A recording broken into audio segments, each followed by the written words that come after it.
December 1న save democracy పేరుతో చలో ఢిల్లీ కార్యక్రమం నిర్వహించనుంది కాంగ్రెస్. దీనికి సంబంధించి కీలక ప్రకటన చేశారు కాంగ్రెస్ సీనియర్ నేత వి హనుమంతరావు. రాజ్యాంగం కాపాడి దళిత ఆదివాసీ మైనార్టీలకు న్యాయం జరగాలని చలో ఢిల్లీ కార్యక్రమం చేపడుతున్నట్లు తెలిపారు. రామ్లీలా మైదానంలో జరిగే సేవ్ డెమోక్రసీ కార్యక్రమంలో పాల్గొని సామాజిక, ఆర్థిక, రాజకీయ అసమానతలు కాపాడాలని పిలుపునిచ్చారు.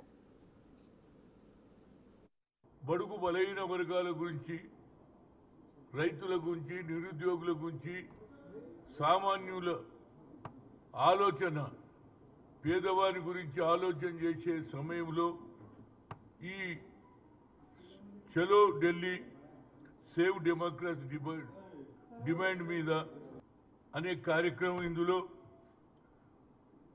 ఉదిత్ గారు ఎంపీ, మాజీ ఎంపీ, అదేవిధంగా నేను, అదేవిధంగా ట్రైబల్ నుంచి రాములు నాయక్ గారు, మేమందరం ఇందులో ముస్లిం వాళ్ళు కూడా ఉన్నారు.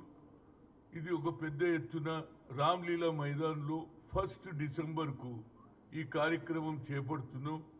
దీనికి అందరూ కూడా బీసీలు, ఎస్సీలు, ఎస్టీలు, మైనార్టీలు కూడా దీనికి రావాలన్న ముఖ్య ఉద్దేశం.